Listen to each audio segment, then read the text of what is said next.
Hey guys, Avery Carl from the Short Term Shop here. I wanted to welcome you into our 10-episode deep dive on the Outer Banks and Carolina Beach, but also to let you know that we have some supplemental materials to this on our website for you guys. It's called theshorttermshop.com, and there we have a section where you can look at properties in these markets, see what the current purchase prices are. You can set it up to save a search for you and email you anytime a new property in those markets in your price range comes out. We also have the AirDNA data, thanks to our friends over at AirDNA for this market. So you can use those two things to analyze. We've got a calculator for you there too to help tie it all together. And if you guys are ready to maybe start talking to an agent in this market, you can email us at agents@theshorttermshop.com and we will connect you to our expert agents in this market. Or maybe you're not ready to do that, but you just want to hang out with us more, and that's cool because we want to hang out with you too. And we have a Facebook community where you can do that. It's called Short-Term Rental, Long-Term Wealth, same title as my book. And it's just a community of 60,000 of our closest friends who are sharing best practices and just kind of hanging out with other real estate investors. So it's pretty cool. We hope to see you over there. And last but not least, if you have questions, you want to talk to a real person like myself, it will be myself actually, and Luke. We have an open office hours every Thursday, and you can sign up for that at strquestions.com, and you can ask us any questions that you have about short-term rental investing. But now we'll get to the episode.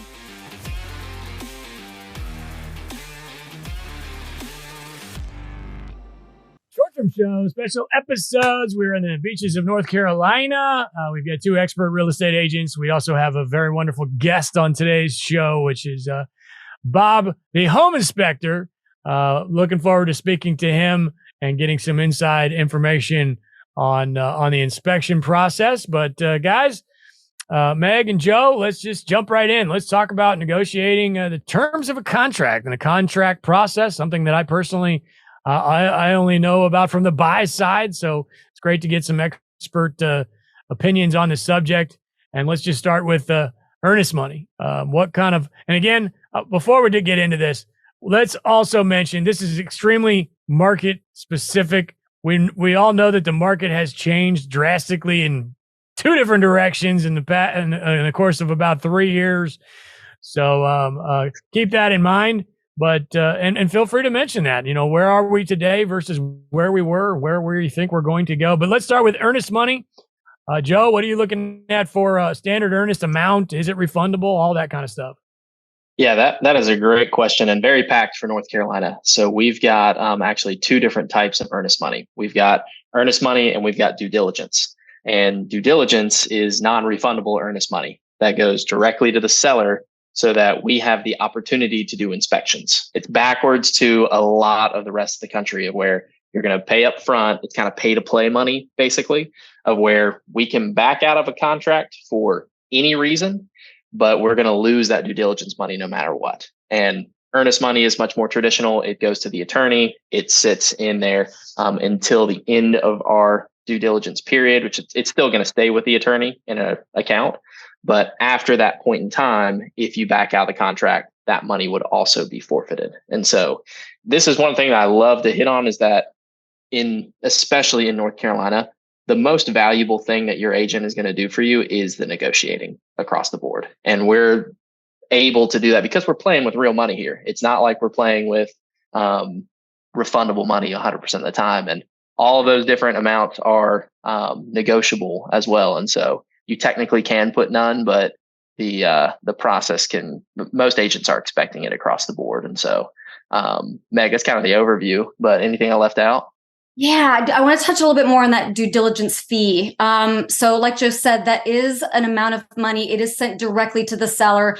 And that is a really great point in your negotiations, especially if you find yourself in a multi-offer situation, because it's almost kind of a sense of not just your pay to play, but you're kind of bribing that seller to accept your offer over others. And it's completely subjective to the situation. So if you're looking at a house that's been on the market for like 140 days, you're not going to put up that much cash as you would, and it doesn't have any other offers as you would for a multi-offer situation. That house has been on the market for less than a week. I've seen that due diligence fee anywhere from $1,000 to $50,000. It's also going to represent the buyer's confidence that they're going to get to selling, because it is non-refundable. You're basically saying, I'm willing to give up this much money up front. This is how confident I am. We're going to get to selling it to the closing.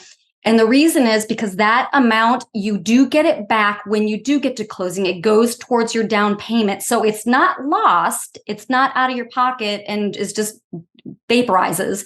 It does get to be used towards your down payment, which is a really nice incentive for the seller, but also for the buyer. So they've already kind of gotten through that first step of starting getting into the program, paying in, buying in. What a great point. And you don't pay that just by making the offer. You only pay that when the offer is accepted. Just so everyone knows, I get that question all the time. But you're so right, Meg. It's so individual to the specific situation of the house that's getting sold, of how long it's been on the market, of are there multiple offers? How strong do you want your offer to feel? There's a ton that goes into it. Yes, it's a little overwhelming, to be honest. I think that, to my knowledge, is North Carolina is the only state that has that. But once you get a little deeper, it does seem to get more simple, and in some ways might be even more beneficial than other states. Let's talk furniture.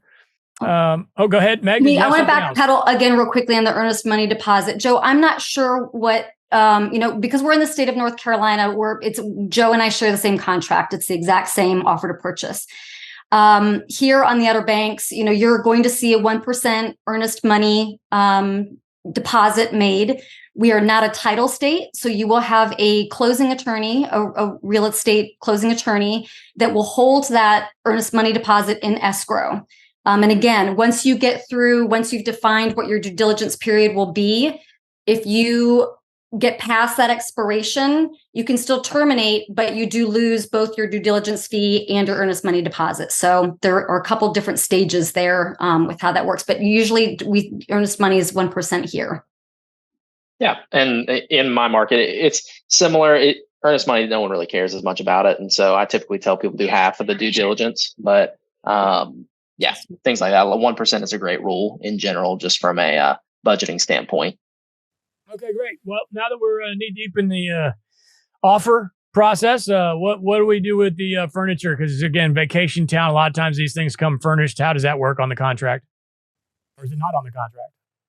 It's a little bit touchy. So in the listing, it will say, there will be, is furniture available? And sometimes it'll be yes, no, or partial. Often when it is the seller's primary home they're selling, they're taking their things with them. You're gonna take over a house, and most all of the furnishings are going to be taken with them. We do a separate bill of sale here that is for $1. And it basically, when that bill of sale is created, it is conveying all of the furniture. It's kind of a separate document. It's not really a part of it is part of the offer. It's going to be part of the, the documentation that you're going to submit with your offer to the list agent. But it's not super complicated. Most things will often convey here. Mm-hmm. Exact same here. Is we put it on a separate bill of sale. We normally put the appliances and whatnot on the official contract, but if we put like tons of furniture and whatnot, it's going to get kicked back. So we put all that on a separate bill of sale. Exact same way Meg does it. All right. Seller disclosures. What do they have to disclose? How does that look on the contract?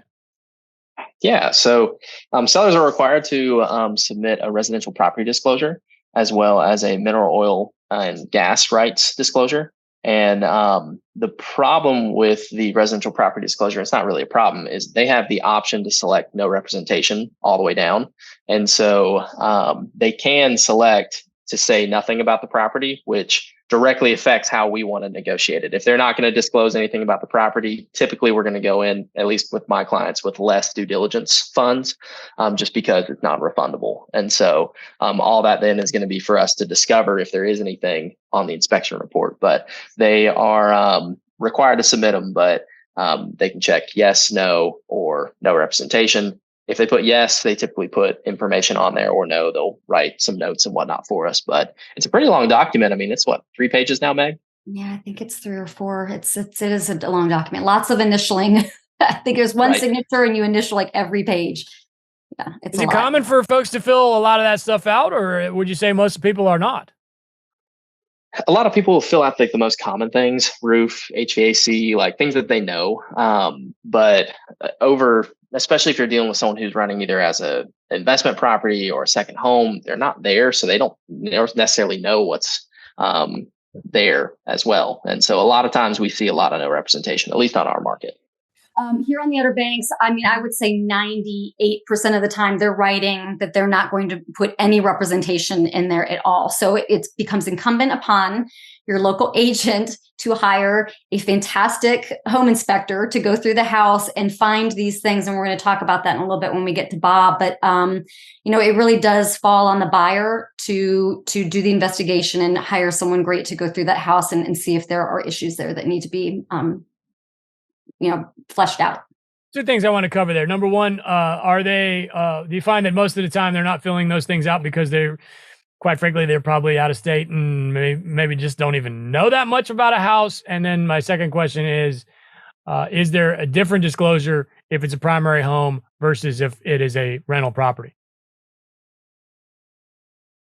We don't have separate disclosures based on the type of home ownership. Here. I think that my guess would be that folks who are selling, they're just going to not claim any liability. They're going to say, either don't know or not saying. That's your job to find those issues if there are any. Joe, do you find that as deep as we are into real estate investing and as knowledgeable as we are and our clients are, et cetera, that we're asking too much of the average Joe homeowner to even know a lot of that stuff? Ooh, now that's a great question. Because like my personal opinion on it is like you should know more about your own property. But from like a representing someone buying a place, we're always approaching it as they're hiding everything from us, and we're here to find all of it out because that's the only reason that they wouldn't check all that, in my opinion, is we're hiding something, and we're going to trust but verify if I'm going in with a client, and so that is my entire mindset behind it is like, hey, like from what I can see and how it's obviously typically operating as a short-term rental already, like these systems are working, but we're going to go over it with a fine-tooth comb. All right, Joe, I'm going to stay with you and let's talk contingencies. What are the contingencies of a contract? What do you like to use all of them? Do you lift some of them in order to get the deal? Are you changing that now that the market's changing and all that kind of stuff? Great question, because contingencies in our state are pretty much non-existent. We don't have a financing contingency. We don't have an inspection contingency. We don't have an appraisal gap addendum. We have none of that. We are all the due diligence state. So all of our negotiating is balanced on the due diligence fee. And so if we do have an appraisal gap, for example, let's say like we went in $100,000 over ask because it was a multiple offer situation. There was tons of people beating the doors down and it doesn't appraise. We can back out for any reason, but we're going to lose that due diligence money. And so that's where the due diligence really is your highest negotiating factor in North Carolina. It's your pay to play money. And so you can back out for any reason. So we really don't have any contingencies. Which really kind of makes sense.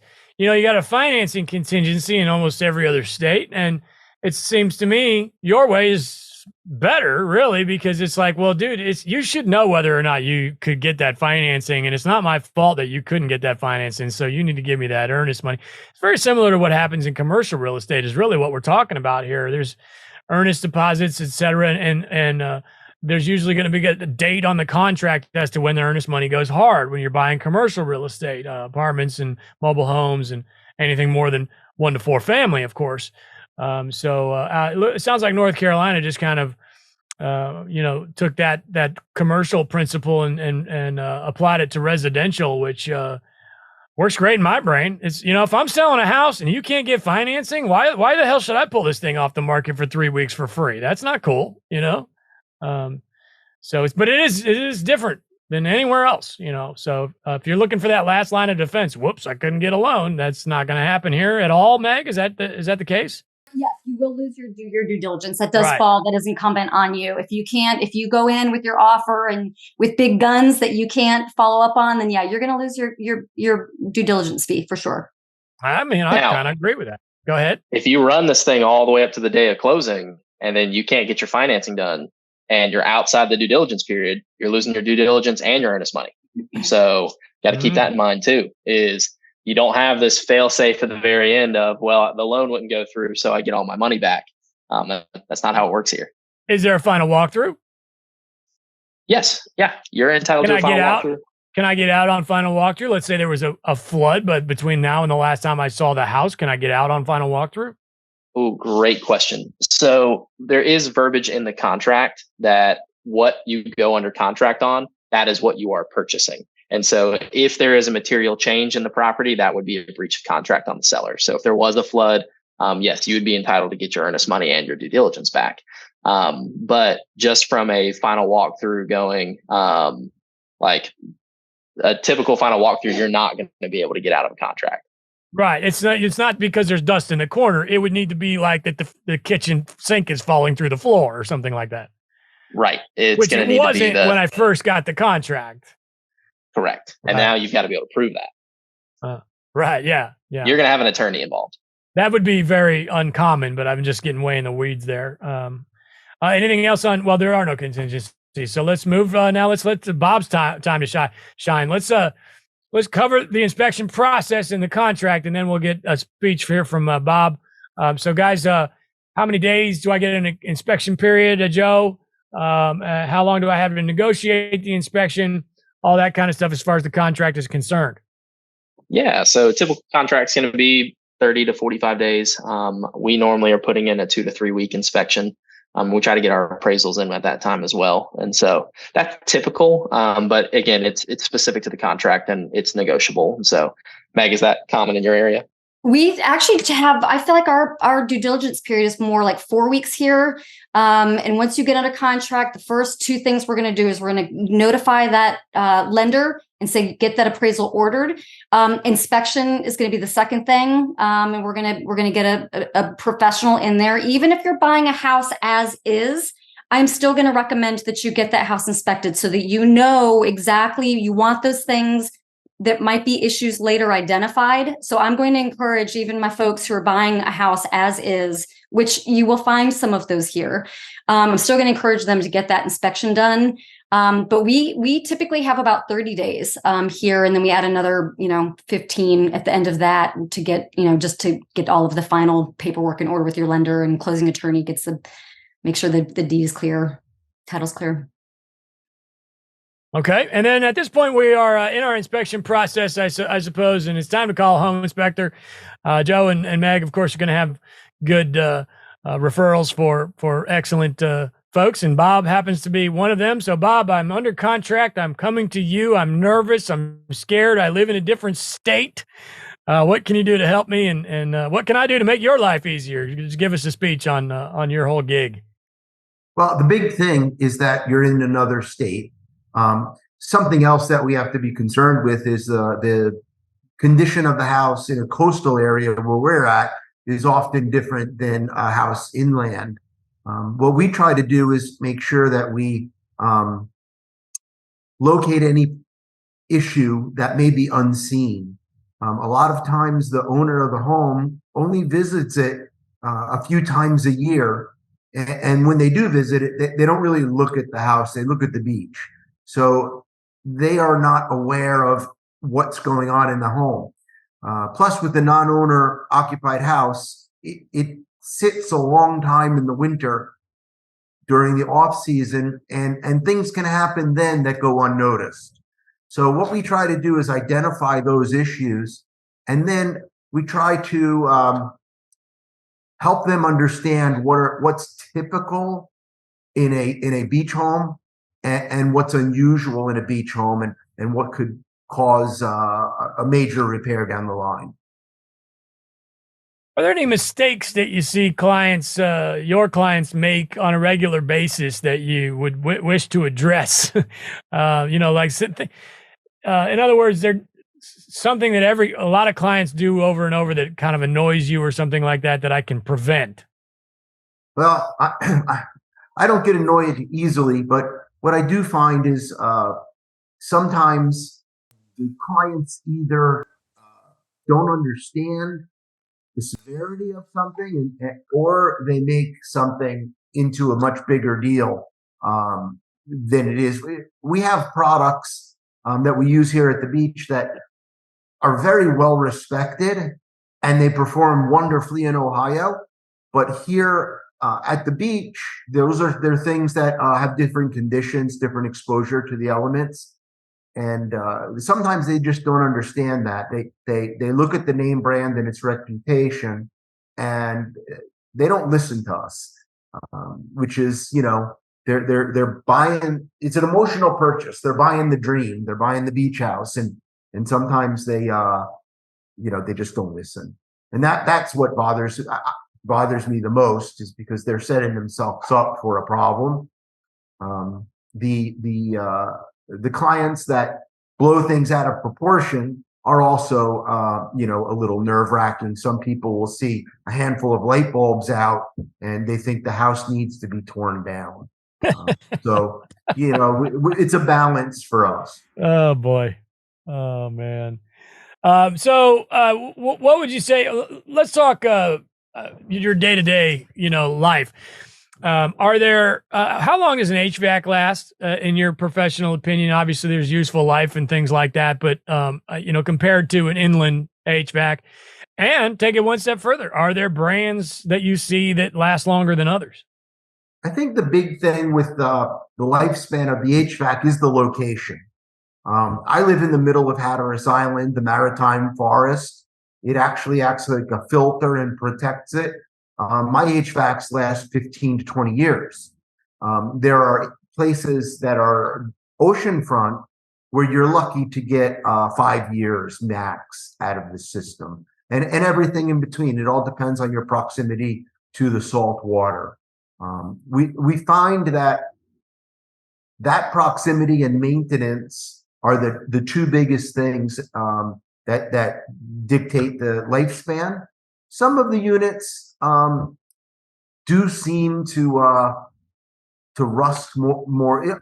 When I say they last, it's all corrosion that we're dealing with. It's the heat pumps that go bad, and some of them they don't seem to hold up very well. Some of them do. We find that Train units or International Comfort Products, which is also known as Comfort Maker, they seem to hold up pretty well. The big thing though is maintenance. Most people never rinse their coils. They never do anything to them, and it accelerates that corrosion process. What are we seeing for foundations? Just because I love this subject, is inspections in general. I mean, a lot of piers, I would imagine, and do you see things that go bad on these homes repeatedly, that kind of stuff? Yes, we are probably 95% pilings, and just a handful of masonry. The masonry, though, we do have to check pretty carefully because there's not a lot of concrete block, and we found places where they didn't excavate properly, and there was tree roots or some other organic matter below, and as they begin to break down and degrade, it'll actually leave the concrete unsupported, and it causes problems. And I think that's just because it's not normal in our area. Pilings are unique. Wood needs air and water to rot. So you'll find that the pilings deep down under the ground really don't have any problems there because there's no air, and the pilings up above grade, there's no water because they dry. But right at grade level, the pilings will get soft, and it's a common enough thing that I've really thought long and hard about. Is there a condition that accelerates that rot process? and there's no rhyme or reason to it. I had one client that the property was on a pretty steep grade, so they had very, very good drainage. And I was finishing the inspection up, and I chatted with the person. I said, the last thing I've got to do is check the pilings, and that shouldn't be a problem with this house because of the drainage. And as I said that, I turned around and I used my probe that we push about 8 inches underneath the ground, and it went completely through the piling. And it was just 100% proved to myself wrong. I had never seen that before. So that's a big thing, and that's mostly on older homes, especially those older homes that were built on 6x6s. They have a tendency to decay much faster than the 8x8s. Are you seeing some piles being switched to concrete as opposed to wood? It would be wonderful, but no, that has not been really brought in our area. And there are companies that make repair products, a PVC sleeve that goes over the piling and then is filled with an epoxy type concrete or another fortified concrete. And that's wonderful because it will not only support the damaged piling, but it'll also prevent it from ever happening again. But unfortunately, here it just has not taken off, or it's not something that's been done frequently. Usually, they'll sister another piling next to the damaged piling and bolt it together. Okay. Yep, because I'm in Florida primarily, and we're seeing a lot of concrete like recently in the last really like couple 3 years, and it seems like that would be beneficial. What happens if a wood piling goes bad? Can I raise it out of there and put a new one fairly easily, or is this? I mean, I know this is not your level of expertise here. You're not a contractor, but do you have experience with what that would look like if I've got a rotted piling? Yes, I am a licensed general contractor, and I had a construction and maintenance company here on Hatteras for about 16 years. So I've dealt with it frequently, and it all depends on the placement. If the piling's on the perimeter of a deck, it's very easy to build a temporary structure to support the deck, and you can completely remove the piling. But if you've got a piling that is in the center of a home, especially when the home doesn't have a lot of elevation, the underneath it, you've got a 2 or 3 foot crawl space, and you've got a piling in the center of that house. It's very difficult to remove, okay, or even reinforce. Let's talk roofs. What do they typically look like? How long do you see them last? And are there specific issues that repeat themselves? Well, generally the roofs are they really take a beating down here. We've got a lot of very strong winds, and we've got a lot of heavy rain. Where the publicized storms, the named storms that come in, can do quite a bit of damage to them. But in reality, it's just the daily strong winds and rain that will eventually cause the roof to age. And we find a 50-year roof here, you're going to get 25 to 30 years max out of it. When you're on the unprotected areas, like closer to the ocean and beach, you'll have a lot of shingles that get blown off occasionally and repaired. So in the mainland, if you see a repaired roof, it's a big red flag. But here it's not, because we know what the elements do, and it's not uncommon for it to happen. Let's talk about the logistics of hiring you. I guess first, most people probably want to know, how much would you cost for, say, maybe a 2,500 square foot house, that kind of thing? Yes, because all of our clients are not all of them, but the majority of them are not anywhere near us. We've got a program that we use called Home Gauge, and it makes it very easy for us to complete they can electronically sign the North Carolina Home Inspector Standard of Agreement of practice. And that's a list of items that a home inspector must include in their inspection report. And then what we try to do when we do the report, it is keep it in layman's terms. We're not trying to impress anybody with our vocabulary, and clearly document the problems. So it's usually pretty easy for us to set up a report and get it done, and then follow up with the clients if they have questions. Okay, wonderful. Well, listen, Bob, a good home inspector is hard to find and invaluable. So we appreciate your time. Want to thank you for being here. And Bob, before you go, what's the name of your company, and how do we get a hold of you there in Outer Banks? Yeah, so our company name is OBX Inspector. Our website is obxinspector.com. And there's a link to email us directly. Our email is is obxinspector@yahoo.com. We encourage people to do some research on their inspector. Don't just take it for granted. We always encourage people to Google us, because if you Google OBX Inspector, you'll find that we have almost 500 5-star reviews. So there's nobody that even comes close in our market. I can't imagine, even in a larger town, to have 500 reviews is a huge deal. Huge deal. Yeah, we're very fortunate.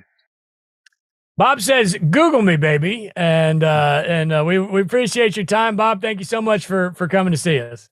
Thank you so much. Okay, have a great day. We'll see you soon. All right.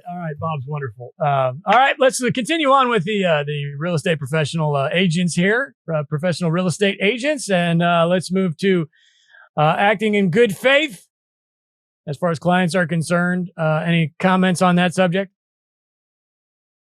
Very important. Always be acting in good faith. We are huge proponents of that, especially here at the shop. But the one thing that you just want to keep in mind is that if we're putting in an offer on a property, that we're not throwing in tons of offers on multiple different properties all at the same time and just pray and spray and hoping to see if one of them sticks. But that's the thing to keep in mind, is that in North Carolina, we've got due diligence. And so if you're making offers with due diligence and they get accepted, like, you're still on the hook for that money. And so I don't have a lot of clients that do that, because they're not willing to lose multiple due diligence fees if they had multiple go under contract. And so, Meg, do you see something similar? Oh, absolutely. Yeah. I think I think there's another agent at the short-term shop who kind of coined the phrase, we're going to ride one horse at a time. Like, we're not going to, let's commit, stick with one, and let's put all of our energy into this space and focus and get to that closing. Well, there's an exception. If you're looking to actually close more than one deal at a time, then let it rip. But I think what they're saying is, spray and pray, if you will, like Joe was mentioning. Let's go appraisals. Are you seeing appraisals come in right now? Are they coming in low? Are they coming in high? Again, the market changes constantly, but what are your thoughts, Joe? I'm seeing really good appraisals. Recently, I'm actually having appraisals come in over value, because like you mentioned, the market's been moving back and forth. It's just been a crazy 3 years, especially to be buying short-term rentals. But right now, I'm getting a lot of price reductions. I'm getting a good bit of closing costs and things like that on a lot of our properties. And so, I had one appraise for my last closing a good $75,000 over our offer price. And so appraisals have been really good recently. Meg, if an appraisal comes in low, are the sellers are they negotiating, or are they not being cool? So I've actually only in my career had one property come in under. So I've been extremely fortunate. My clients have been fortunate. I will say that the one that came in under the offer price was, I believe, an error made on the appraiser who was not local. So I do want to throw in there that, our local appraisers are going to first work with our local banks. They don't take the outside lenders as quickly, and so they often, those outside lenders have to go inland, either from Raleigh or Virginia, to bring people in to do them, and they really they don't understand the value of these properties like our local appraisers do. So I've been really, really fortunate in that we've had some really great appraisals come through, and that instant equity for that buyer. It's a really wonderful thing to have. Joe, if it doesn't appraise, can I get out of it? You cannot. So we don't have appraisal gap addendums. Now you can back out of the contract for any reason, but you're going to lose that due diligence money. So yeah, you can get out of it, but it is going to hurt a little bit. And so if the property doesn't appraise, I can't get out. I have to either pay the difference in the appraisal and the contract price, or lose my due diligence money. Is that what you're saying? That is correct. Okay, now North Carolina, I'm a little annoyed, but so and I'm gonna take that one step further. Many agents here, the list agents, they actually want to see proof of funds with your offer. If you do go, if there's a significant, if you're coming in significantly higher than what the asking price is, they want to make sure that you can cover that gap if it does not appraise. So they don't just want to see a pre-approval or pre-qualification letter. They actually want to see proof of funds along with that offer. I have to imagine the days of offering too much, or not too much, but over asking and needing to prove that you can pay over asking. Are we seeing the end of that here, Joe, or is it still going on? It depends on the property and the price point, but it's rarer and rarer now. And so if it's perfect turnkey, the nicest property since sliced bread, yeah, I'm seeing multiple offers. But most of the properties that I'm seeing right now, again, we're in price reductions and we're in closing costs. And so this was a problem for us in the heat of COVID, where we had agents that were requiring us to show bank statements with the additional funds plus the down payment. But we don't have that as much anymore. Okay, very interesting. Now, one more thing on the final walkthrough. We already mentioned that you can't get out unless the place burned down since you went under contract, right? But we do want to still recommend that folks come down for the final walkthrough, yes. And if not, then maybe they rehire Bob or a home inspector to go check on it for them. How do you handle? What's the best way for a buyer to handle a final walkthrough? 100% go back to your inspector, being like, hey, we want to do a final walkthrough. You did this for us originally. Most of our inspectors will tack that on for an additional fee and come through and do your final walkthrough for you. If you can't get here, 100%, you should be working to do your final walkthrough in person. I can't reiterate that enough. But yes, that is 100% the best way to do it.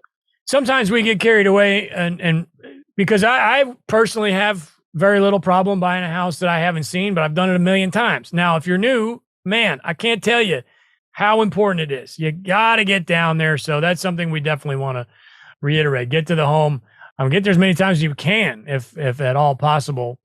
Got to be there, man. It's a lot of money on the line. So anything we missed? I think we've covered. We've done it all. We've said it all. Anything you guys want to recap or? Gosh, it sounds like a lot, but that's why you got to have people who have a lot of reps doing it. And so Meg is incredible. If you're looking in the Outer Banks, would love to work with you if you're looking in Atlantic Beach, the Ocean Isle. But it is what we do every day. So don't get overwhelmed. That's right.